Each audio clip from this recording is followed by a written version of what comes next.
So today I want to talk about my experience at looking at a new build townhouse in Southern California as I'm starting to look for my own primary residence. And why I love new builds is that it makes the buying process a lot easier. Like they want $900,000 for a 3 bedroom, 2 bath, or 2.5 bath townhouse that's roughly 1,700 square foot. And what's nice about the new builds is like it's not as competitive. Like when you buy a home that's not a new build, usually they may get multiple offers, and then they'll do a best and final, and then do another best and final, and then you have people who are just constantly overbidding each other, right? So then they can start off at 800,000, and it may go over like 100,000 or 200,000, depending on the demand and depending on if other buyers like it. But with new builds, it's a very straightforward process. As long as you qualify, and a lot of times the new builders will have a preferred lender that they have, and it will give you incentives if you use their lender, but you just qualify. You submit the offer at their price, and then the property is yours. So it's actually very anticlimactic when you buy a new construction. But I kind of want to dive into some of the numbers on this new construction. So this is in Southern California in Los Angeles. They want $900,000. It's a 3 bedroom, 2.5 bath, 3-story townhouse.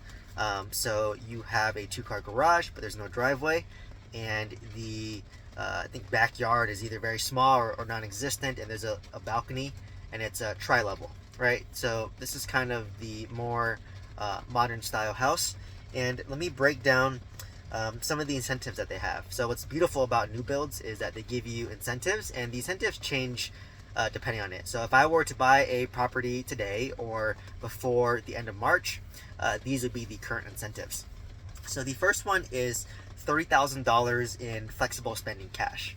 So you can use this $30,000 for multiple things. You can use it to cover your closing costs. Remember, closing cost is typically 1%. So if, let's just say you're buying a $900,000 single family home or townhouse, your closing cost is $9,000. So out of that $30,000, I can probably take, let's make it $10,000 to basically cover my closing costs. So you bring less money to the table, right? And then number two is you can use the money to, in addition to cover closing costs, to get some upgrades in the property. Maybe you want an upgraded backsplash in the home. Maybe you want upgraded cabinets. Maybe you want hardwood flooring throughout the whole property, right? And this is assuming that the property's not done yet. If the property's done already, then you can't really modify it. But if it's still being built, then you can have some customization, right? If you want a certain backsplash, if you want, hardwood or luxury vinyl plank flooring throughout the whole property, if you want upgraded kitchen cabinets, if maybe it'll cover your appliances, right? Because you have to buy a washer, dryer, refrigerator.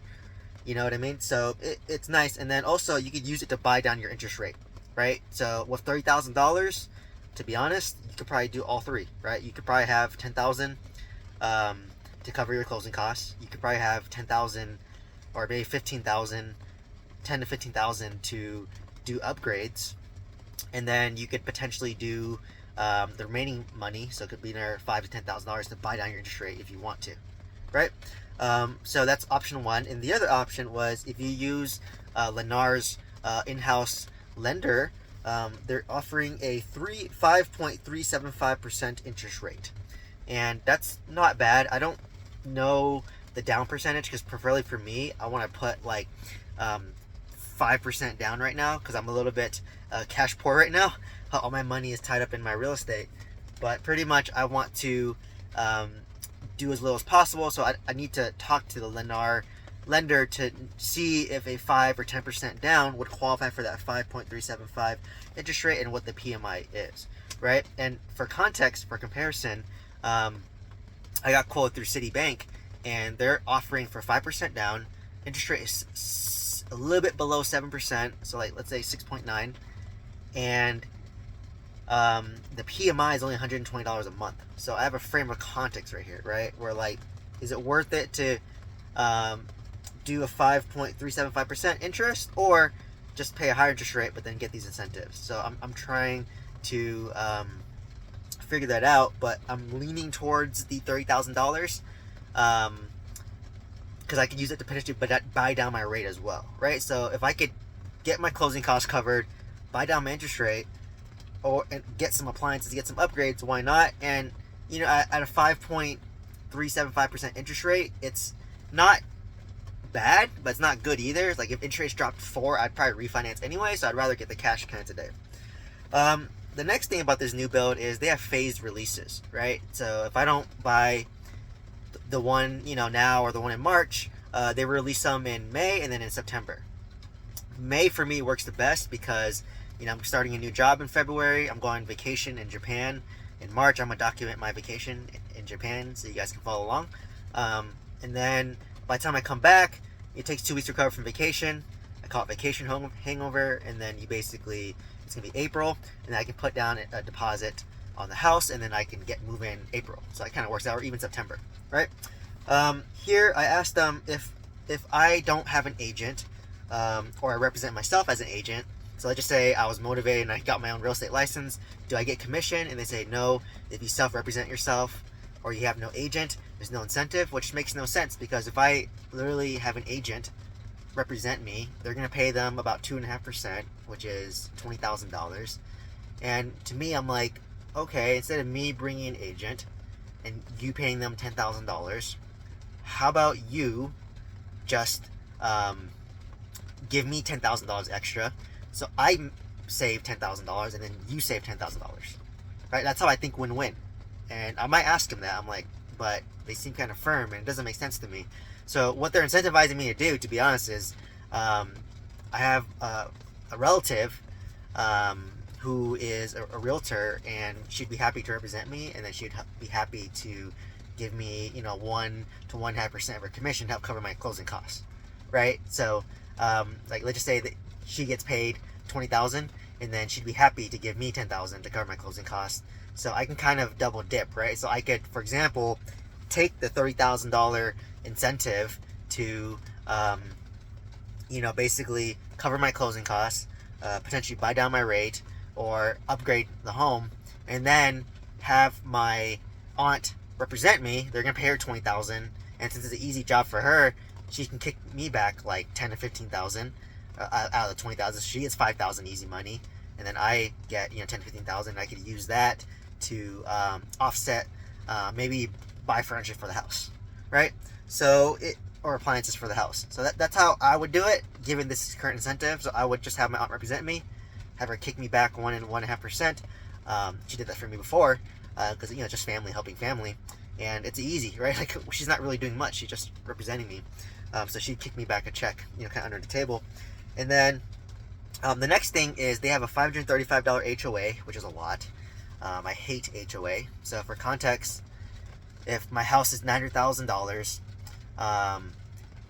and let's say I do 5% down, so I'm putting, let's say, $50,000 down. I have $850,000 loan, and I'm paying an additional $535 in HOA. If I were to not have an HOA and pay an extra $500 more for the new build property, I can get $1 million home that has no HOA, right? So $1 million home of no HOA is the same monthly cost as a $900,000 home of $500 HOA. So for every $100,000 I go up in price, I'm paying monthly $500 more, right? So that gets me to reframe a little bit, right? So I can get a brand new build townhouse, modern, a lot of amenities, right? They have great amenities. It has a gate. It has a security guard at the gate. There's 5 acres of land. They have hiking trails, running trails. They have picnic space. They have a barbecue area. They have a clubhouse. They have a pool, 2 pools. They have a fitness center that's nice. They have a jacuzzi. It's very self-sufficient. It's very nice. A lot of maintenance, right? And you get to mow the grass, and so it's great, right? If you want to have a party, you can invite people over, rent out the club room, have grills, have space. They have a TV. Like if I want to host a Super Bowl party or my birthday party, they have a gym, so I don't need to get a gym membership, right? It's in a great location. You can walk to malls. It's safe. There's a security guard. You can run around there. You could, if you have a dog, you can run your dog around. So like, to me, it's 500 is a lot. I hate HOA, but the average HOA in Southern California is $300. So in my mind, if the normal HOA is $300 and I'm paying $500, but most HOAs that are $300, they don't have a gym, they don't have a nice park, they don't have a security gate, right? They don't have a clubhouse, right? They're older. So for me, I'm like, okay, I'm paying $200. I basically get 2 gym passes for me and my girlfriend. I have security, which is nice, and I have a nice park, community area. So you're paying $2 for that service, right? And back to my last example, I can buy a $900,000 townhome with 500 HOA or $1 million home with no HOA. So let's do comparison, right? So the $1 million home and where I want to buy is not going to be, it might be renovated. The layout may be obsolete. So Southern California, 626 area, it's kind of like awkward. Like they're big lots, but the house is only like 1,100 square foot. It might be like a 3 bedroom, 2 bath. So it's kind of weird, right? So you could build an ADU, but a lot of these homes at $1 million might have been renovated like 10, 15 years ago, or you might need to renovate them, right? So I basically have to buy a home for $1 million, probably spend $50,000 to $100,000 to renovate it, right? And the layout's gonna be weird, right? The old home styles, like built in the 1950s, where it's not open, it's not that. So basically, I could buy a bigger house, maybe a slightly better location, a single family home in a better location. The layout may be weird, obsolete, and it's older, or I can get something brand new, that's brand new everything. So it has builder warranties for, I forgot the breakdown, but they have builder warranties for 1 year on certain things, I think 5 years for certain things, and then 10 years for certain things. So if anything breaks, I just can see if the warranty qualifies. And then from that point, I basically can, so there's not, what I'm trying to say, there's not much maintenance, right? Versus the single family home may have more maintenance. So right now, to be honest, I'm leaning towards the new build because I like new homes personally.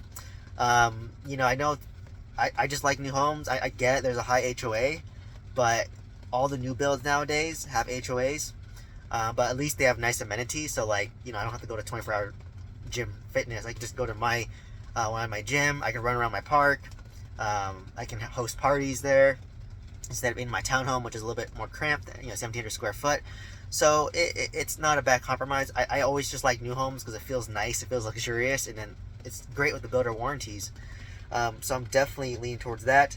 And some other things about the thing is it's a 30-day close. So typically they have their own contracts, their own escrow company they use. So basically it's a 30-day close. And if, let's just say, I put a deposit on the home in May and it's March and it's not built yet, you basically have to put a 3% earnest money deposit down to put a hold on it, and then you put the rest when you close on the property. So if I want to put 5% down, let's say I qualify, I'm putting 3% down as a hold and the remaining 2% when I close, right? And that's what I'm probably leaning towards because what's nice about when you buy in phases or they sell in phases is every phase they sell the property, the price goes up.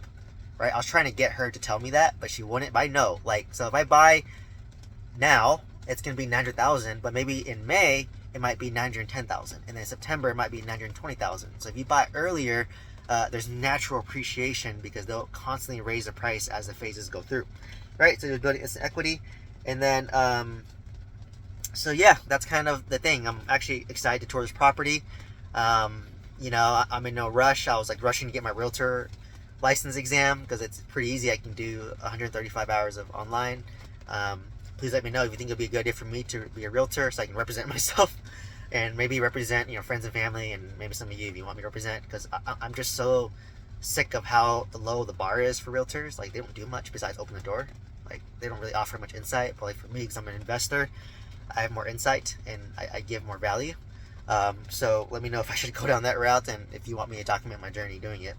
And hopefully this kind of gave you insight on how to decide if you want to do a new build versus like an older home. So please share this video with somebody if you found this valuable and it would be helpful. Let me know if you have any comments or questions down below, and hope to see you in the next one. Thank you so much.